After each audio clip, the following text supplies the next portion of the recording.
Greetings, this is Dr. John Bennett, broadcasting from our studios of Neurosurgical TV in Miami. We're going to start in a few minutes.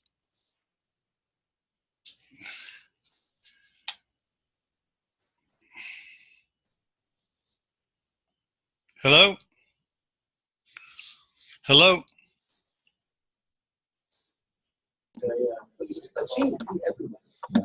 I believe we're starting now.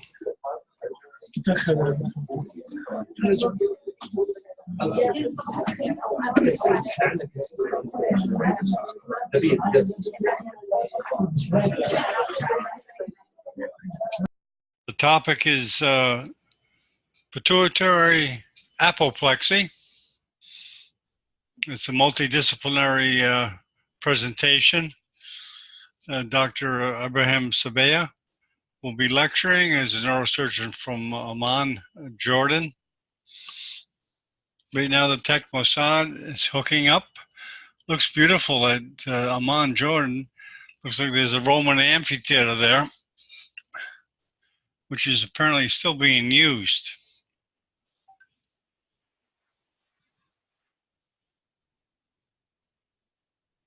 Hello?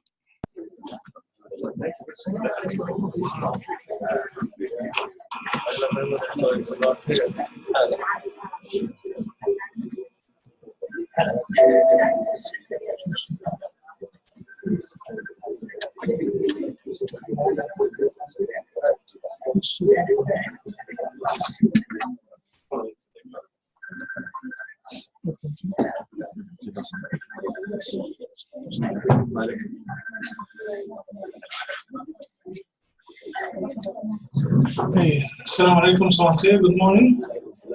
My name is Abraham Sabeya. We are transmitting here from Amman, Jordan, from Healthcare Campus. And the back screen here, you can see the Roman amphitheater in Amman, which is one of the largest in the world. For your information, the largest collection of Roman antiques and amphitheaters outside Italy is in Jordan. The theme of the meeting is, as you know, clinical, radiological, operative, and pathological correlation. And we are talking about apoplexy of the pituitary gland. So let's speak about the anatomy of the pituitary gland. This is the stalk. This is the anterior pituitary. This is the posterior pituitary. The largest part of the pituitary is anterior part. Excuse me, if somebody wants to talk, you can talk outside. So anterior pituitary is 80%, posterior pituitary is 20%. And how much weight? It's half gram of tissue that controls everything in your life. If you look at it from below, this is the posterior lobe, anterior lobe. Look, again, you cut the section, anterior and posterior. If you look from above, anterior lobe, posterior lobe, and this is the stalk. You can disconnect the posterior lobe with the stalk from the anterior lobe, and this part will appear, which is called part tubralis. It is at the anterior part of the stalk. So lateral wings, medial wing, posterior lobe, stalk, and part tubralis. As it is, you put it in the sella turcica, within the sphenoid bone. This is the sella turcica, the Turkish saddle. So here it is in the sella turcica. Underneath it is the sphenoid bone. It is covered with the diaphragma celli, it's a dura. And this is not snugly around the stalk. So there is a space around the stalk. And that's why sometimes CSF will go into the pituitary gland. So pituitary adenomas that occur in the pituitary are either less than 1 centimeter, and they're called micro, 1 centimeter in diameter. 1 to 2 are called small, 2 to 3 are called medium, 3 to 4 are called large. Above 4 is giant. This is classical classification, internationally accepted. This is one of my cases, one of the largest pituitary adenomas in the world. I called it Mickey Mouse.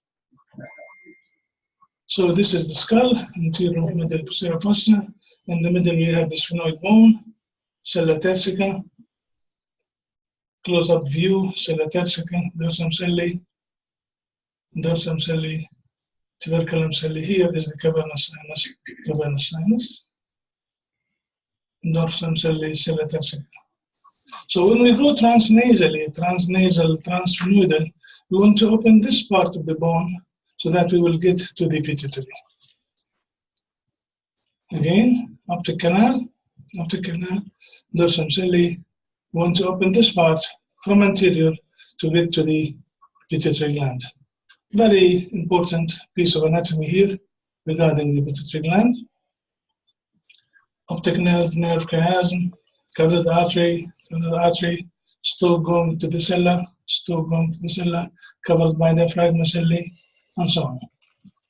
So to go there, you have to be armed with good knowledge of anatomy. Otherwise, don't.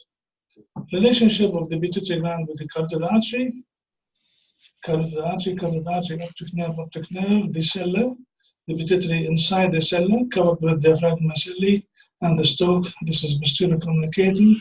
This is the third nerve. Again, we are here looking at the sphenoid sinus. This is the sella, so we go from here, transnasal, transfenoidal, into the sella tersica. This is the stalk. And again here, inferior, middle, and superior turbinate. So this is the way we go, transnasally, into the sphenoid, into the sella. There you are. So sella is surrounded by the carotid on both sides. So let's speak about apoplexy. Apoplexy means disaster. Apocalypse, call it a stroke, call it disaster, call it whatever. It is a disaster. And the first case mentioned in literature, 1898, in the journal of Philadelphia Medical Journal by Bailey and Love. He described a case of hemorrhage in acromegaly pituitary adenoma. What does it mean, apoplexy?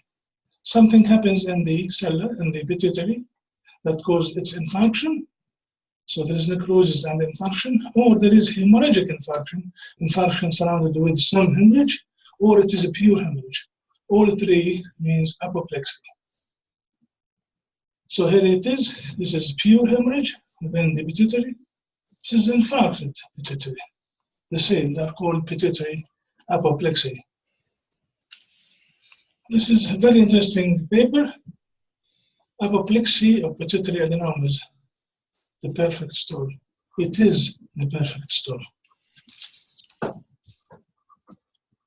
There's this film, I don't know if you have seen it or not, called Perfect Storm, George Clooney.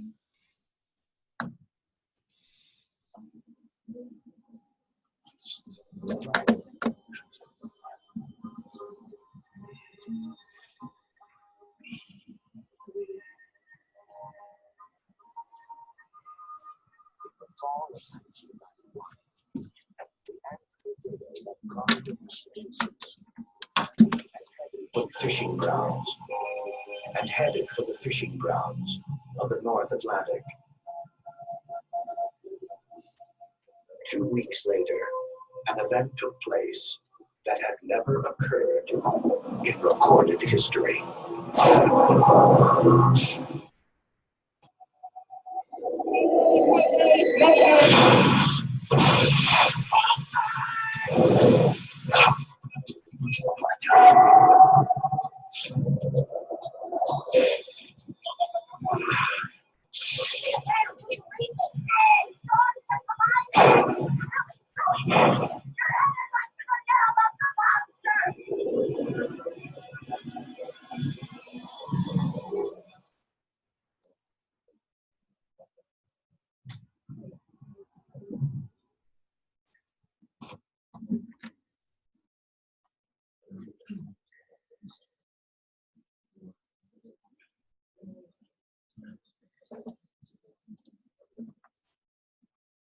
So pituitary apoplexy is the perfect storm, and you will see now why. It is top medical, endocrinological, neurosurgical emergency, and it touches every one of you in his own discipline. What happens with the epilepsy, with the apoplexy, is whether it is infarction or hemorrhage, that there will be an increase in the pressure within the cella. You will compress the surrounding structures, i.e. the cranial nerves within the cavernous sinus, or you press the optic nerve and chiasm. Some blood will leak out through the opening within the diaphragm ocelli into the subarachnoid space, and that will give you a picture of subarachnoid hemorrhage or meningitis. And the blood in the subarachnoid space will cause the spasm, and that will give you neurological deficits. So why does it happen in the pituitary? Why in particular? It is because of the characteristics of its blood supply. Blood supply is very tenacious, it is not well developed, and it's composed of the superior hypophyseal artery coming from the carotid or posterior communicating artery, there it is, or from this tiny vessel called inferior hypophyseal artery. Both arteries, the superior and the inferior, they form a plexus around the gland. And remember that there is something called portal circulation that brings the hormones from the hypothalamus. So we have long portal system, we have short portal system. All in all, this is a gland with tenacious blood supply that can be affected if there is adenoma inside it. Where does it happen? In small adenomas or in large? Majority are in large. The minority are in the small ones and in the secreting. So large, non-secreting. The minority is in the secreting small ones, ACTH, prolactin, and any other secreting adenoma. We are in a kind of gynecological hospital, and everybody remembers Sheehan syndrome, which is a postmortem hypopituitarism caused by necrosis of the pituitary, that is caused by hypotension, that is caused by massive hemorrhage. So within any delivery, when you have massive hemorrhage, hypotension will cause pituitary apoplexy. Any precipitating factors? Yes. And this of interest to our endocrinological colleagues, it can happen during dynamic pituitary testing. So much so that a lot of people are saying don't do dynamic pituitary testing because it is not that important and it can cause some apoplexy. Like treatment with dopamine agonist. It is well known that if you treat prolactinoma with dopamine agonist, that they can have hemorrhage.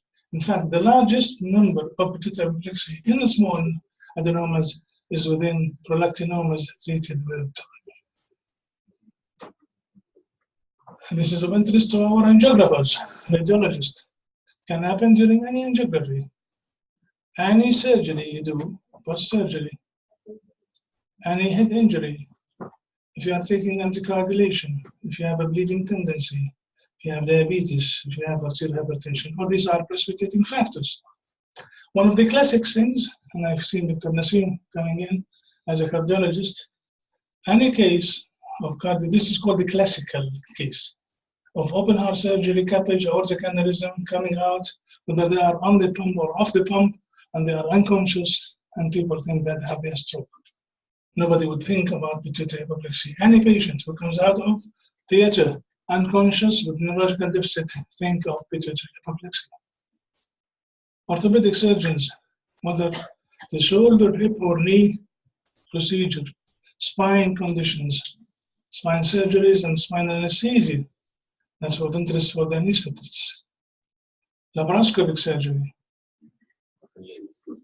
It is.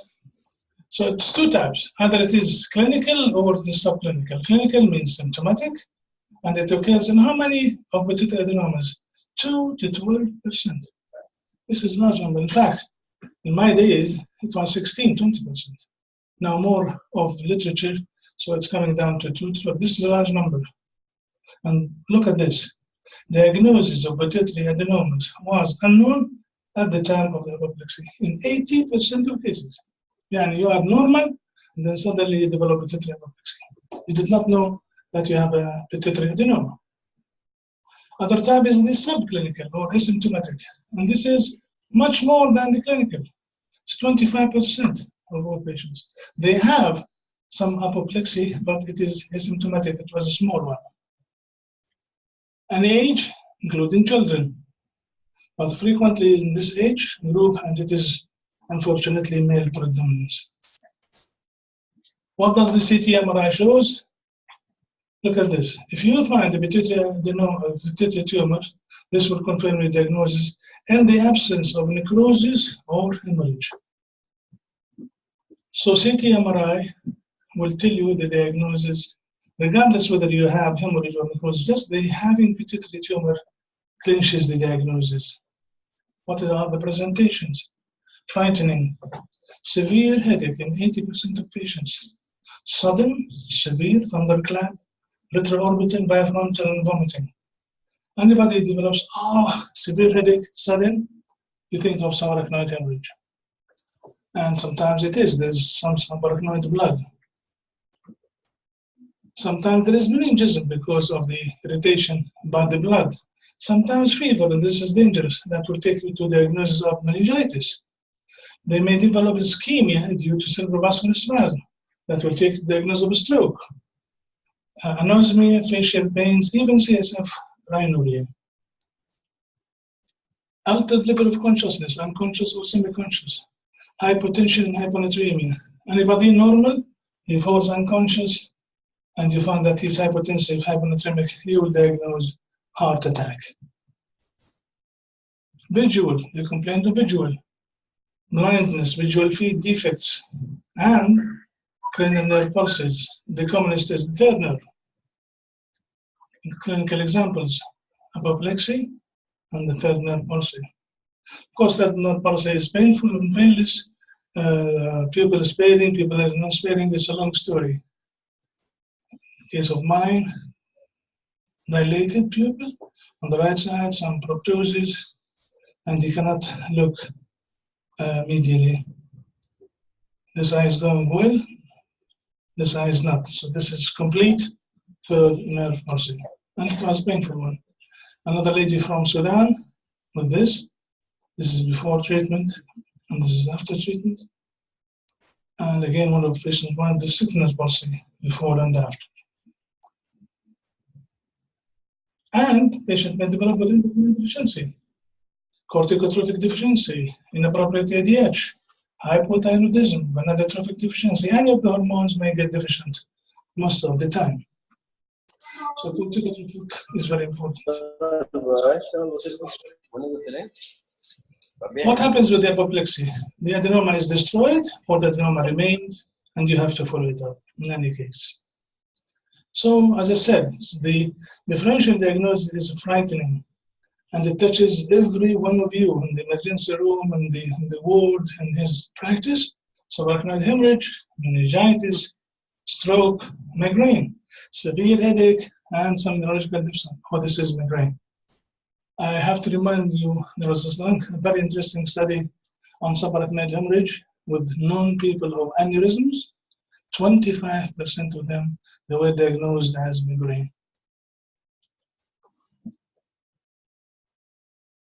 What about the images?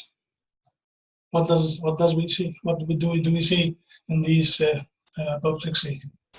Skull X-ray, you can see different types of cellular, destroyed or small, according to the case. Of course, we use also the plain X-ray during surgery to see where we are. Here we put this correct, we know that we are within the cellular. So this is the value of plain X-ray, as you can see. CT shows you different types of sphenoid sinus, different septi. Septum of the sphenoid sinus, septi is like your eye, like your thumb, like your print. They are not equal. Every one of us has different type of septi within the sphenoid sinus. You have to study these, you have to learn them very well. Again, here the sagittal view. CT also will tell you that there is hemorrhage. This is a plain CT with hemorrhage. And this is for Dr. Mohammed Al-Asad. He was always asking me, what happens to the fat and the fascia that we put in the cell after surgery? Does it stay? Does it go? This is the fat and the cella and the sphenoid sinus. You follow it up, it disappears. But it causes closure of any CSF leak. Happy, Mahmoud? Thank you. Also, pituitary can just hyperplasia. Every case of pregnancy and lactation, there is hypertrophy of the pituitary gland, the anterior and the posterior, and the stalk gets thicker. I have operated on patients who were pregnant acutely, and you could see the pituitary is hypertrophic and the stalk is really large. This is not a disease, this is physiology, physiological reaction. So apoplexy can happen in the microadenomas,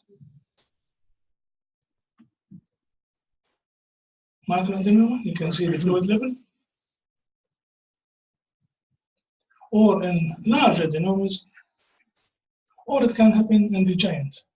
And we said the giant is the commonest to have pituitary apoplexy, more than the micro.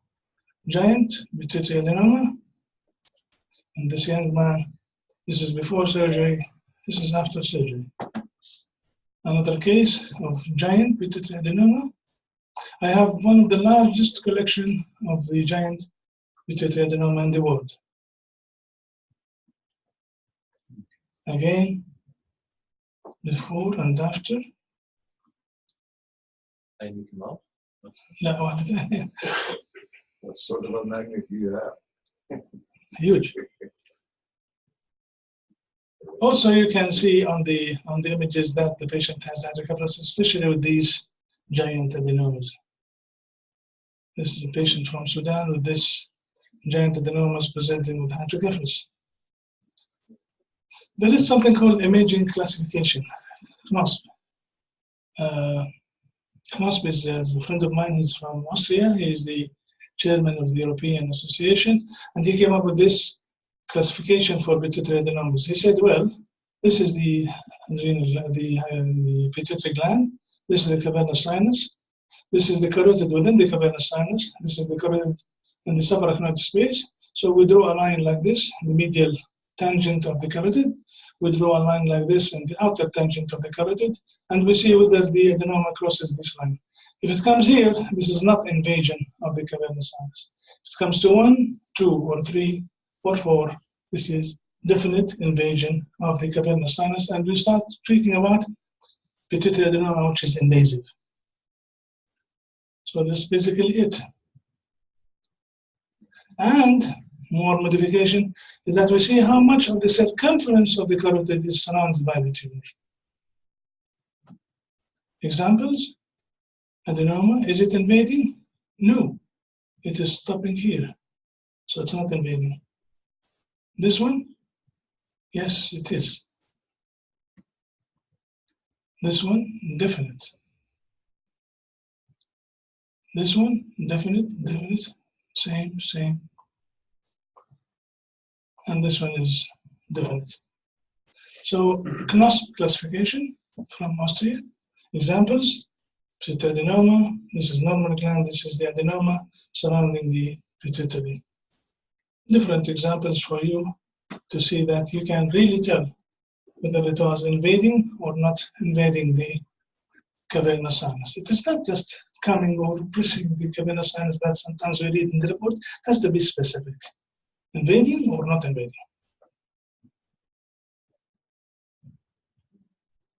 Can it compress the internal carotid? Yes, it can, of course.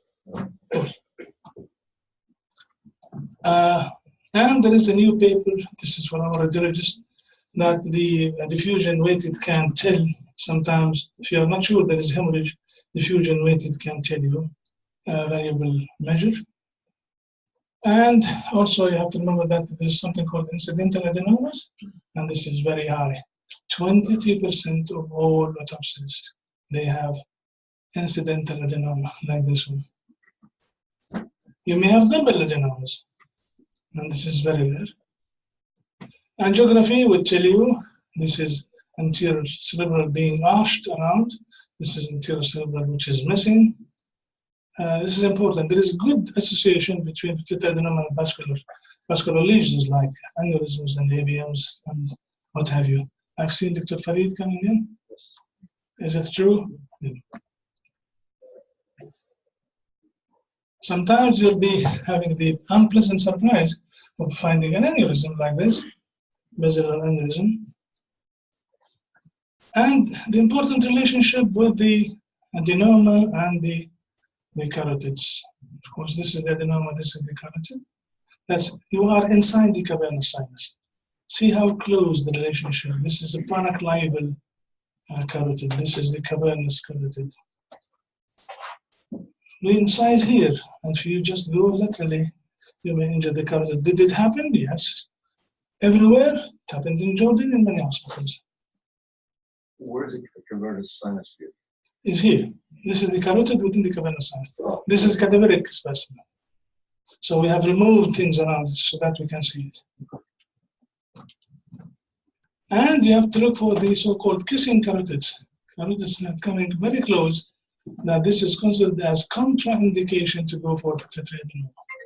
So this is the value of angiography.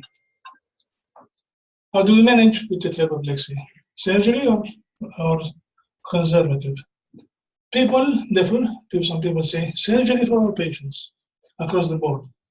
People say no, let's give conservative for selective cases. 5 major studies that I have collected to see whether it is conservative or surgical is the better thing. And here they are, the acute management of pituitary apoplexy, surgery or conservative. Second paper, is surgical interview always necessary? Management in 45 cases. Outcome in single center experience in the UK. And that conservative is preferable in some kind of pituitary apoplexy. So these 5 major studies did not conclude that conservative is good, better than surgery, or surgery is better than conservative. But some people also here, conservative treatment of elderly patient with apoplexy with oculomotor paralysis, even with nerve palsy, they waited on her.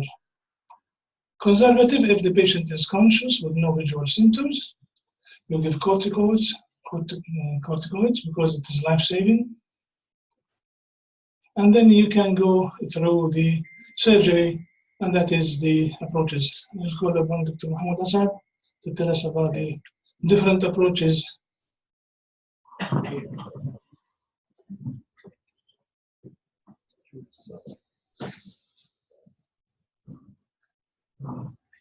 صباح الخير. Good morning.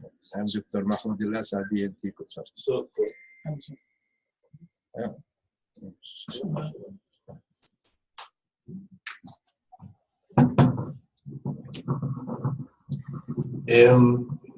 First, we're talking about the approaches. Usually, we have a policy of assisting the transnasal. The first, Dr. Ibrahim will send the patient for me to the clinic. I assist the following things. First, the position of the cella with the sphenoid. And second, if there is any intranasal sinusitis or any sinusitis or not. The approaches for the pituitary through the sphenoid, there have 3 ways of doing that. The first one is through the ethmoid sinus. And this is usually, we don't do it with the hypovasectomy. We do it if there is a tumor in the sinuses or there is an infection of the sinuses. The second approach is through the septum. We call it transseptal transsphenoidal hypovasectomy, which is through the septum itself. And the third one is through the nasal. Now, what's the difference or why we approach it through the septum and not through the nose? First of all, it's more safe to do transseptal because we are going to the middle of the anterior wall of the sphenoid. Now this is sometimes, as Dr. Ibrahim said, sometimes the carotid is dehiscence in the sphenoid itself. And if you do it through the transnasal, you can hit the carotid. The second way is because through the septum, we're using the microscope.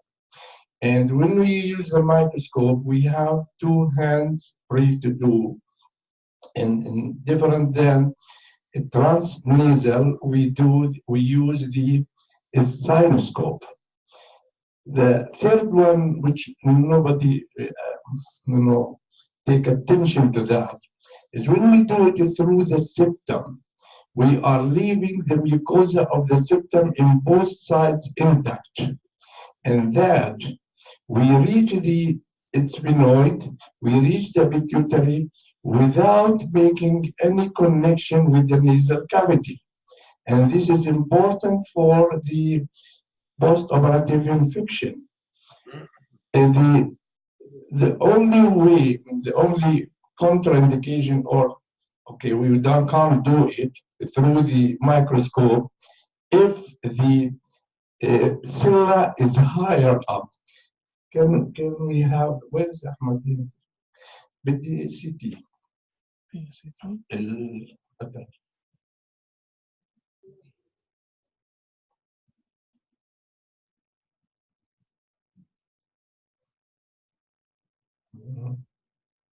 Yes. This is, for example, this is where the here is okay. We can go through the septum. It's not too much down, but some of them, can we have this one is very nice to do it. This is the sphenoid and this is the pituitary, so it's easy to go there with the microscope. Here, it's a little bit difficult to do with the microscope because you are coming like that. The cella is high, and you can't make the microscope like this to go up. This is where sinuscope can do, with special instruments, of course, because you have to go up. So it has to be curved instruments. Thank you. Thank you.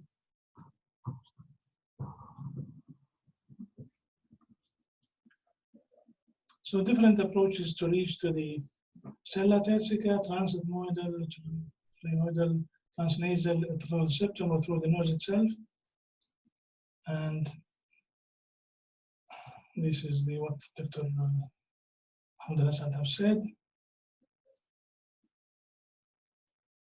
This is an old approach. It's called sublabial. It's a long way. It is a bit destructive. Nobody nowadays uses that. So surgery via transnasal, transsphenoidal. Just to give you a glimpse of that. So how did this all started? This is the way. You have to good knowledge of everything in the nose. I was trained in England to do this from A to Z, to do it alone. When I came back to Jordan, I did it alone, and then if the patient comes with a nasal obstruction, I used to refer him to the ENT surgeon. I said, this is silly. It's not good that I sent the complications to my ENT surgeons. Why not? They should be on board from the beginning. So Dr. Mahmoud will take me through till we reach the sphenoid, and then I continue. I still need to know every bit of detail about this. So here we are, nasal septum, terminus. You go in to the face of the sphenoid, you open it. You are inside the sphenoid. This is the cella, these are the carotids. This is the cellar floor, this is the clivus. You open the dura, and the adenoma would come out. Let's see this example of surgery. منتصر اسمك راح تسجل لنا من الغايبين.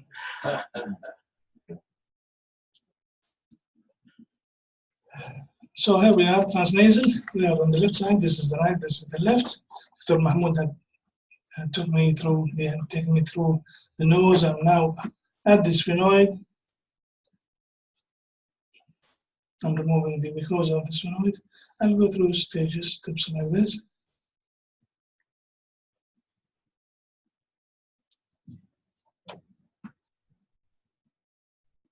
So the sphenoid is opened. Was this large or small or medium? What?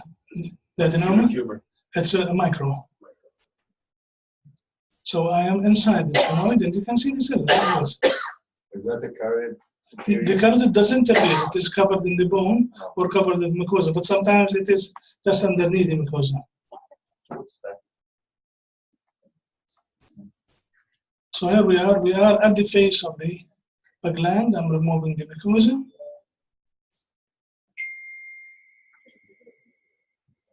After removing the mucosa, you remove the bone of the cella.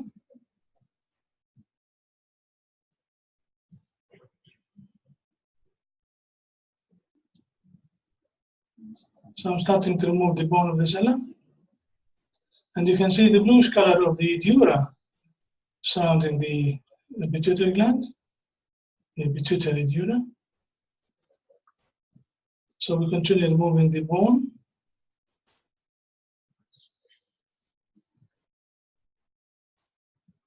So this is the dura of the cella.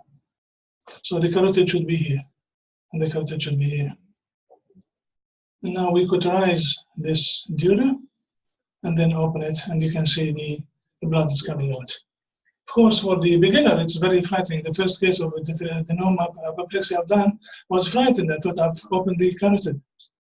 But this is the blood of the apoplexy.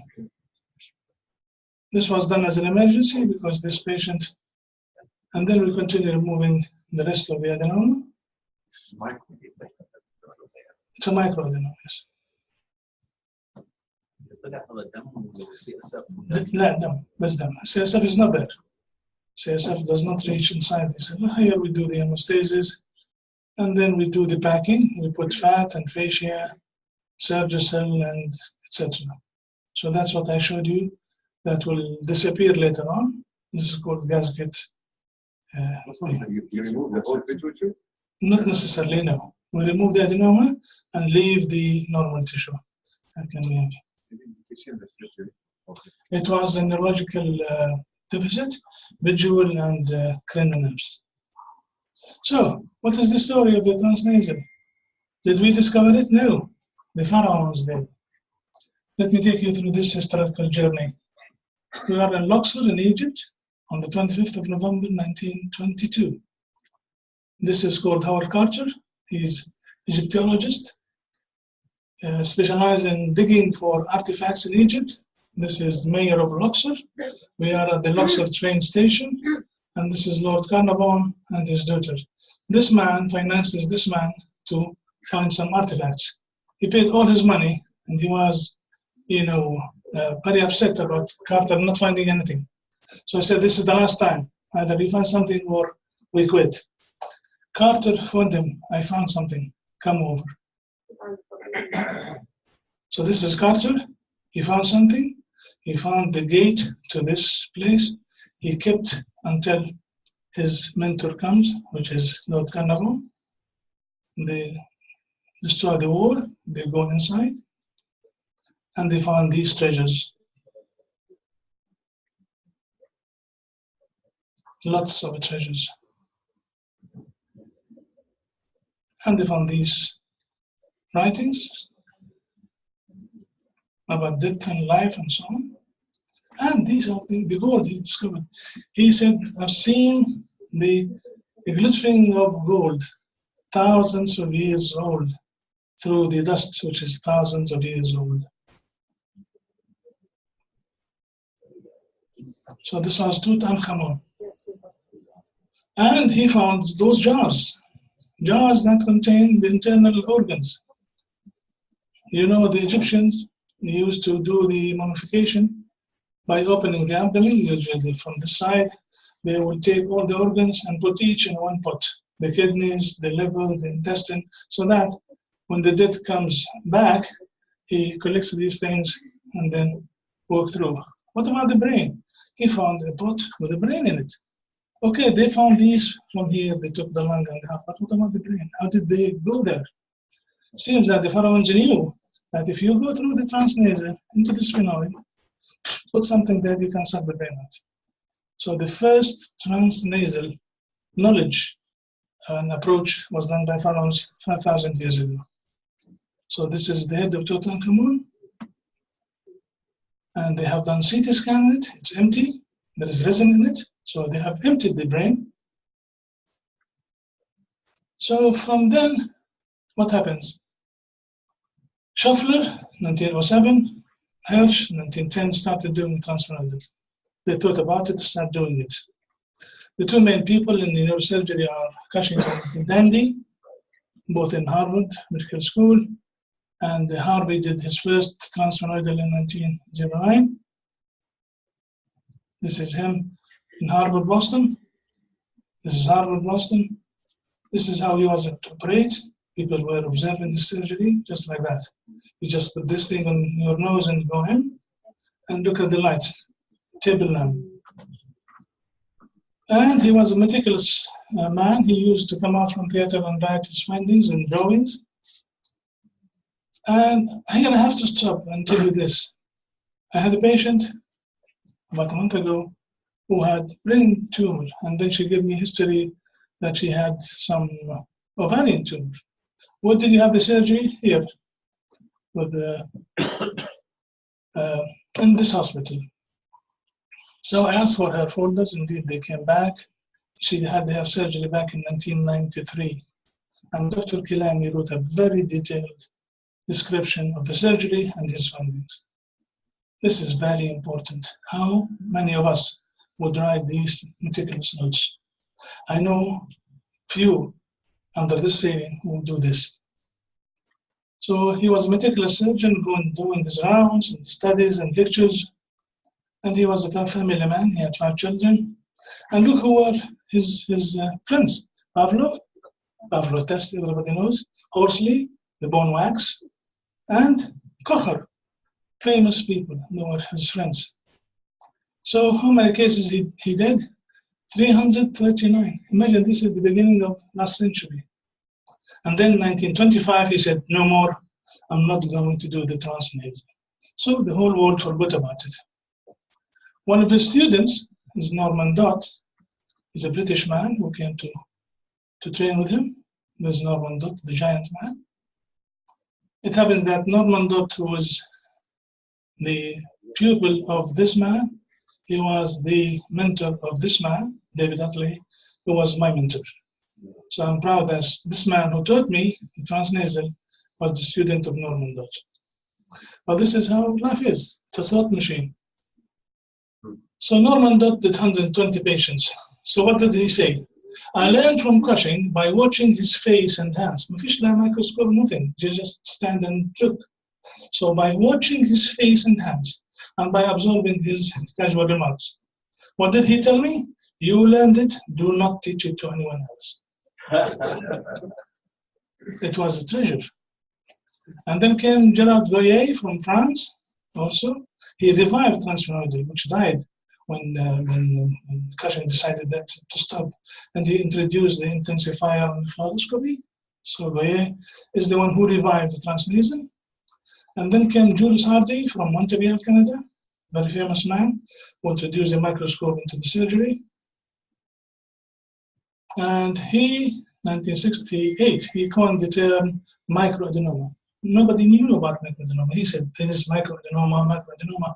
So everybody laughed at him in his conferences, and he finally was accepted in 1976. And this is what Carl Zeiss said. I learned transphenoidal from Goyer in Paris. I was senior resident, and they let me do 67 cases by myself, which was not a new method, but an old traditional classical Cushing operation. My contribution was to introduce the microscope. And he introduced the so-called Hardy classification of PItuitary tumors. And then came Charlie Wilson. He's a Red Indian, actually, the real Red Indians of America, he's a Cherokee Indian, and you see herself. Yes, native. and he continued working till late. Actually, he died recently. And he also made the Wilson classification, which I'm not going to details, you can read it if you like. And then came Edward Rose, who was a friend of ours. In fact, he also trained late Dr. Ishaq Maraka. He went there and he learned how to do translation there. And this is him visiting us in Jordan. And also his friend is Rodolph Falbush. Also, he's a man of PItuitary, in Langen and in Hanover. Here we are both in Bulgaria. And we established, or it was established before myself, the International Society of Pituitary Surgery. This is how specialized things are. There's no more the general neurosurgeon, no more. You just can't do the disc and the shunt and the head and the brain and child. It's nonsense. You have to specialize. And it is much so that they established the International Society of the Pituitary Society, of course, 80 before me, and I joined them later on. And we meet every 2 years at Lowe's, Seiko, everywhere in the world to continue telling each other about our experience. This is my wife. And of course, as Mahmoud said, either you do it via surgery using the microscope or using the endoscope. So endoscopy is very important, and endoscopy is the future of neurosurgery. So you use the 0 degree, the 45 degree, or 30 degree up or back so that you can see. So these are the group of the endoscopist in the world. So how many cases do I have? I have 910 patients of pituitary adenomas, including micro, and giants. And how many of these had apoplexy? 32 patients. And mostly they were giants. So one of the examples, not of the giants, but one example of pituitary apoplexy is this patient, 70-year-old Jordanian. Before he came to medical knowledge, he had 4 months duration of general fatigue and anorexia. He's an old man, taban, tired. That's what we usually say. And somnolence, and then he started to have some altered level of consciousness. And then just 2 weeks before admission to hospital, he had decreased visual acuity in his right eye. He was admitted to another hospital, not in this hospital, not under my care. And in the past history, he had diabetes, coronary heart disease. Remember we said predisposing factors? Coronary heart disease. He had surgery for that. Following this, he had what he had. Open heart surgery. Vital signs were normal. Neuroexamination was normal. And so on. We'll come back to his visual assessment. No weakness, no pyramidal signs. No cerebellar signs. His eye movements were okay. And no pyramidal weakness, and said no facial weakness. And his CBC showed low hemoglobin, what we see is well elevated. Bleeding time was rather okay. And liver functions and kidney functions were within normal except potassium. And this is the pituitary function test. Is Muhammad Juma around? He's not. Well, I can speak, and if there is any correction, please do. Correct me if I'm wrong. But this shows that low LH, prolactin was slightly elevated. I don't respect prolactin until it is above 200. This is just a Stoke effect. But TSH, ACTH, all were down. So he has pan-hypopituitarism. So let's see the images. This is a CT scan. In fact, as I said, he was with another hospital, and they have seen this. Now I don't know what did they make of it, but for me this is hemorrhage inside the cella supracellular. Again, you can see the type of sinus we have. This is T1 without contrast. This is with contrast. At this stage, I think, Dr. Adham, you were called to see this patient because they thought of an aneurysm. And you went there and you said, this is not an aneurysm, so I'm not going to do angiogram. You may not remember it, I remember. So here's T2. So this is definite PItuitary apoplexy. Look at this. Huge thing, this giant, and it is going back and pressing the brainstem. Look at you, midbrain is really compressed. Interesting points. The dura in the sella is contrast enhancing. The sphenoid covering mucosa is contrast enhancing. This is a common finding in pituitary apoplexy. It is also common finding to see this contrast enhancing and this contrast enhancing in hypophysitis. What does it mean? It means just mucosal necrosis, mucosal swelling, as it were. In apophysitis, it is you can explain it by the autoimmune disease. Here it is just a congestion of the mucosa. It could be inflammatory. No, it has been found that it is not inflammatory. Venous congestion. Venous. Yes, it is venous congestion, true. So here we are, you can see the pictures. There's some invasion here. And you can see the arching of the anterior cerebrum. The whole thing is arched. Cervical villus is enlarged. We do the MRV, of course, as part and parcel of the investigation. What's the differential diagnosis of this? Pituitary apoplexy? Look at this. Adenoma without apoplexy, hamartoma, pituitoma, Ratkins cyst, craniopharyngioma, atypical meningioma, metastasis, clavoscordoma, dermoid, epidermoid, pilocytic astrocytoma, of course, pituitary apoplexy, pituitary carcinoma, lymphocytic adenohypophysitis. Again, you can see the thickening there.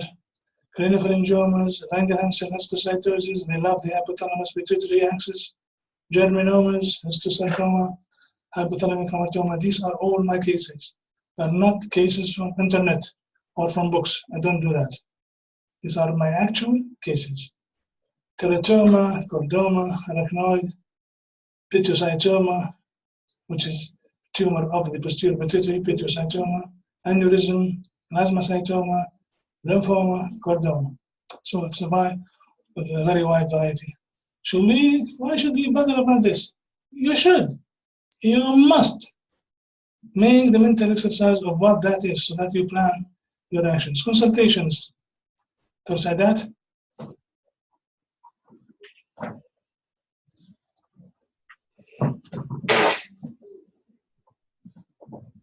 Good morning.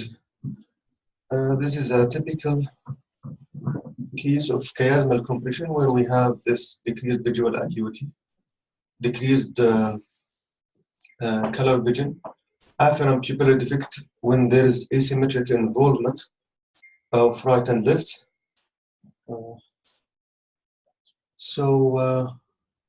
Also he had something not related to this compression, which is corneal dryness in both eyes, that might also explain his decreased visual acuity. When we look at this visual field, usually we put right here and left here, except in visual fields we put right here and left here. So that's how the patient sees.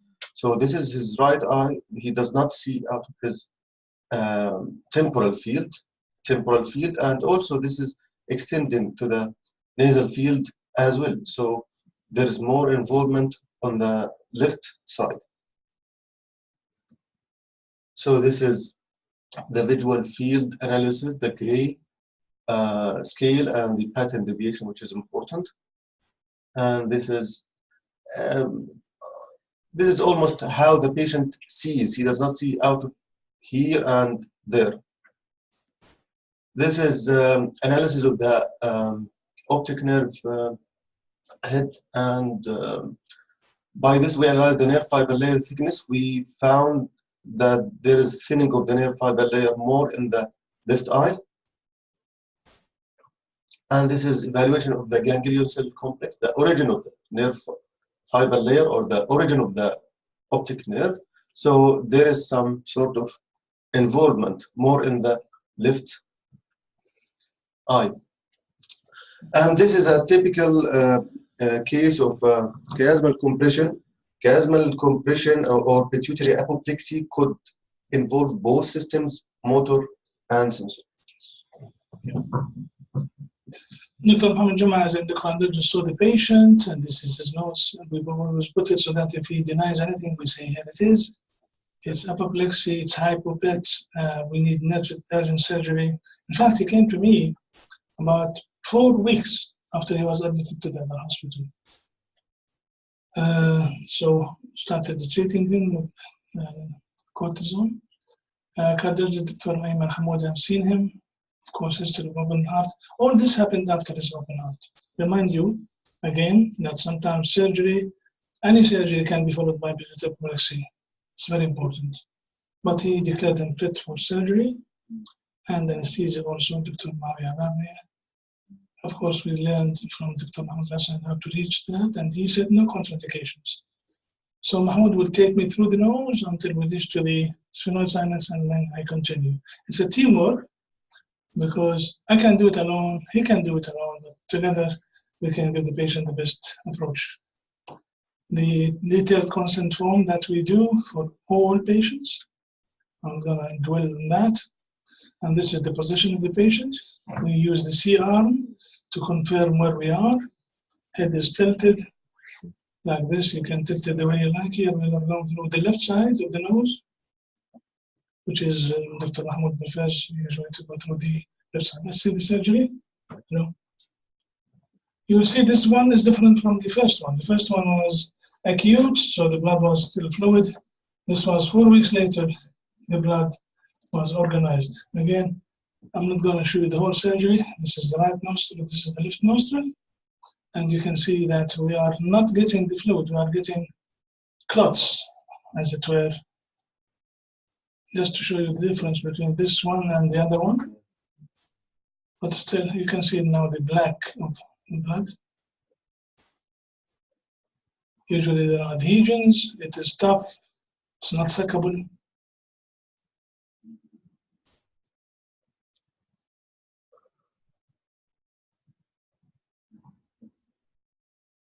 If you don't do the surgery, would these clots be absorbed? No, it may organize, and the adenoma itself may enlarge again. So he has to have surgery. Did you remove the whole gland since this was You will see the postoperative now. So you can see now, it is not like the first one that we have seen.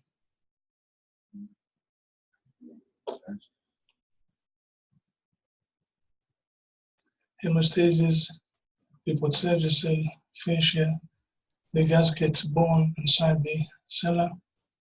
This is the bone gasket technique. The cascade Sierra gasket. This is a fascia lata taken from his thigh, fat, surgical, and then we put this sealant, dural sealant, to prevent any CSF leak. Okay. Stomatology, Dr. Hassan.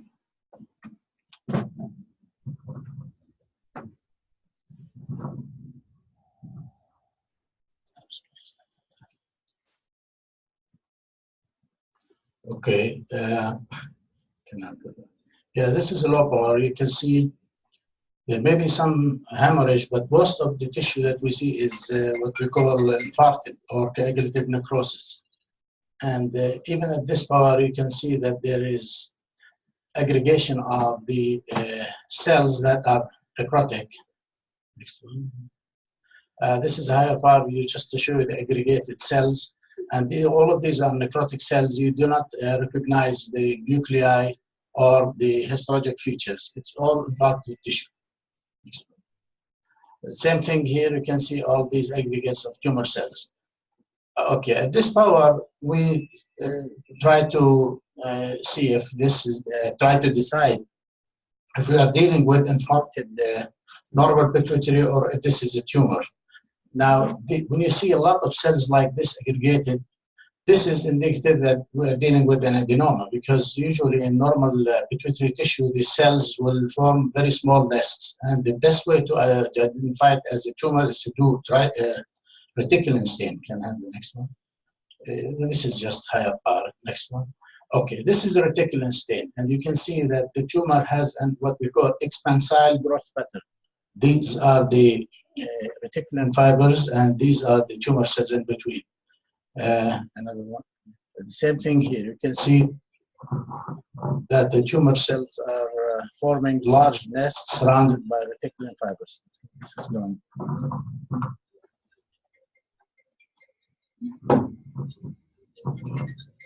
Okay, the next one. Now this is from the normal pituitary tissue. We can see that only a few aggregates of cells in between the reticulin fibers. And what we saw before distinguished or confirmed that we are dealing with a pituitary adenoma that became necrotic and apoplectic. I think. Okay. As Dr. Ibrahim mentioned, that was a lesion of long standing, and this confirmed that because you can see there is fibrosis and there is a lot of hemosiderin deposition and some inflammatory component. Same thing here, you can see all of these hemosiderin-laden macrophages with fibrotic background and fibroblasts, and the last one, I think. Yeah, you can see a lot of chronic inflammatory cells here also. But yeah, that's also. Okay. So histology confirms the apoplectic nature of the disease. Postoperative course, he woke up on table, 15/15. No one leaves on a ventilator. And this is his immediate MRI, immediate postoperative. You can see that the whole giant thing has been removed. Of course, any tissue which is solid that is in the floor of the cell, we can leave. This is him. Eye movements are okay. He made a smooth recovery, discharged on the fifth postoperative day. This is the discharge summary, which is made of 16 pages, detailing everything the patients had, investigations, whatever. 12 pages in this case, very short kind of discharge summary. And this is for up 1 year, almost 1 year, it's 11 months. You can see there is no more adenoma.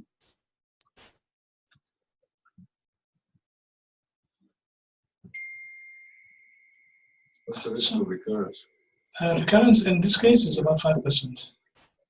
So we finished this topic today, and next Wednesday we'll talk about another interesting topic, which is the transtentorial epidermoid tumor. Transtentorial means posterior fossa and middle fossa.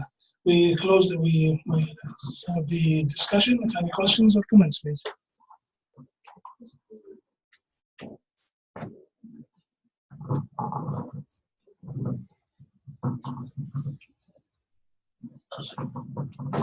I have two comments. The first comment on the when we have necrotic tissue, especially we had some cases with apoplexy with the pituitary adenoma. We do immune staining full. There is a false impression among some pathologists that immune staining may not work, but actually immune staining will help you to see what they are secreting. We do all the endocrine panel and we do chromogranin, and helps you that this is really pituitary adenoma, not just infarct tissue. This is very important point that the pathologist, when he sees necrotic tissue, he should handle it as if there is residual antigen still there, and he does all his work together. So I think this is an important point. So you advise that even if it is infarcted area, to do all the. We have done some cases and we showed it. What do you think, Dr. Hassan? This is valid if we are dealing with a fresh I'm trying tumor. to create a fight between both of No. them. But if it is a fresh tumor, then this is valid. But when you have a tumor that has been apoplectic for a long time, you might be trapped when you do immunohistochemistry, because it might you might get what we call a cross reaction, which is not true reaction for one thing, or diffusion. But if it is fresh, I agree with Dr. Hassan. Yes, we can do it on fresh parted tissue, but not a case that is old like this one. And this is in the literature. See, we created a fight. No. Second point is important. I noticed, this is my notice, that endocrine organs, they are apt to hemorrhaged. We see this in the pituitary, but we see this commonly because I do a lot of fine needle in the thyroid. Many patients present with thyroid nodules, and it is hemorrhagic nodules. And also we can see them sometimes in the adrenal. The problem in the pituitary that it is because it's best occupying region cause symptoms. In the thyroid, it is because palpable cause nodules, but endocrine organs tend to have hemorrhage in them. This is a notice that I noticed in my practice. Because of the vascularity. Any comments, any questions to Jamal, neurosurgeon? Yeah. It was very nice, very good picture. Thank you very much. And there was a lot of informations. Some of them really updated and new. But my just one question: did you have there is a place of conservative treatment in apoplexy patients, and did you have cases for conservative treatment? Yes, of course. As I said, any apoplexy where the patient is conscious and without major neurological deficits or major ophthalmological picture, then conservative is the line of treatment, of course. And we have treated many cases conservatively. Sorry, and just I will stress for all representatives here, just one very important thing you already mentioned it, but it was very quickly. The ACTH, it is very important in the most apoplectic patients. It is mostly it is asymptomatic. We should stress this point because the patient may be undergoing surgery and cortisone intensity is very important. It is a fatal. Sure, absolutely. Any questions, any comments? Dr. Naseem, cardiologist. Dr. Naseem Abdul Qadir. Thanks a lot. I would like to tell acknowledge that maybe known for some the relation between subarachnoid hemorrhage and ECG. Do you have somebody have a relation between subarachnoid hemorrhage sometimes presented with ST depression? Absolutely. So sometimes it's rare, but it's sometimes. I read this 30 years ago, some books, but I didn't find any relation between them. One day, emergency called me for a patient who presented with syncope. He broke his car against Anna and he was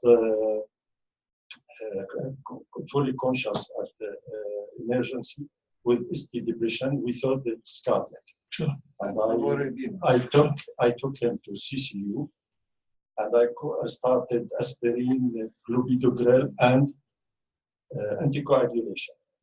I saw him 30 minutes later to see how he's doing. He told me he has double vision. Only this. Surely, the relationship between subarachnoid hemorrhage I and stopped completely. I started to examine him. I stopped completely anticoagulation. We had CT. We found subarachnoid hemorrhage in the occipital.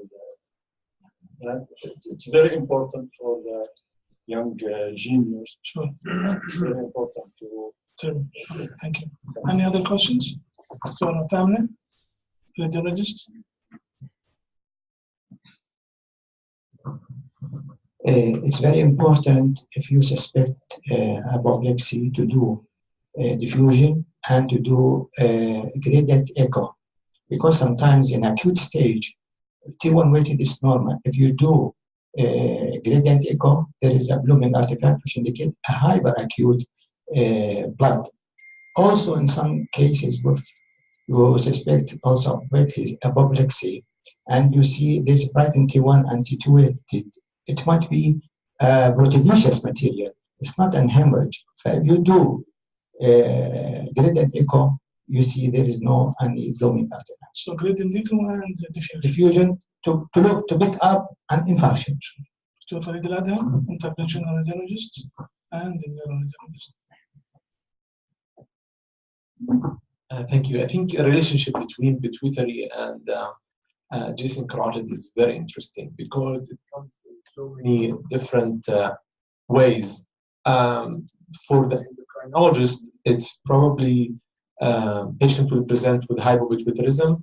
We've treated 2 patients that the origin of that hypopituitarism was actually a giant cavernous aneurysm, which was a very big surprise because initially it was thought as a large pituitary apoplexy.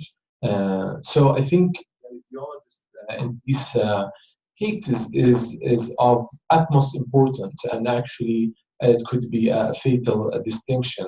The other thing is the actual relationship between the pituitary and the carotid. As you mentioned, we've treated 2 patients whose their carotid was injured during surgery, and that was actually in different places. One of them was in the States. It happens, it's part of the risks, and I think the surgeon ability to handle it acutely is truly what distinction between death and life in these cases. The last thing is we had cases where patients went to the OR for pituitary adenoma resection, and it was until the last minute that they found it's an aneurysm. So it is actually sometimes more difficult than people think, and it should cross people's mind every time he labeled this as a pituitary adenoma. Now, people would take this as a close relationship between the pituitary and the carotid as an excuse that carotid was open. I said there is no excuse. The only excuse that you are a very experienced surgeon and this happened by mistake. But if you don't have the knowledge, if you don't have the anatomy knowledge and the radiology knowledge, then you will have this mistake. And I've seen it many times in Georgia. Any questions, please, Victoria? Any disadvantages of the transseptal approach? Because I've noticed you've used the transnasal in the surgeries. Just to make it, let me see whether this is what Dr. Farid was talking about. This is the aneurysm. This was a basilar aneurysm, but of course it can be carotid aneurysm, cavernous sinus aneurysm, and so on. So your question is related to the. Okay, we'll just talk about it. Either you go through the septum itself. So what you do is to go inside, you open one side of the septum and one side. Of course, you have septum and the, mucosa and the septum. Because there's cartilaginous part and bony part. So you open the septum here in the mucosa, and then you dissect this mucosa from the septum. You remove the cartilaginous part, and then you put your speculum between the mucosa here and mucosa here. It will take you right down to the rostrum of this filament. This is called transseptal. Very good, as Dr. Mahmoud said, because you are not inside the nasal cavity. But then people said, why should I bother? I just put the thing in the nasal cavity and I just go inside. Both are correct, and if you do the disinfection of the nasal cavity, there's no problem. Any questions, any comments? Well, thank you for coming and see you next week.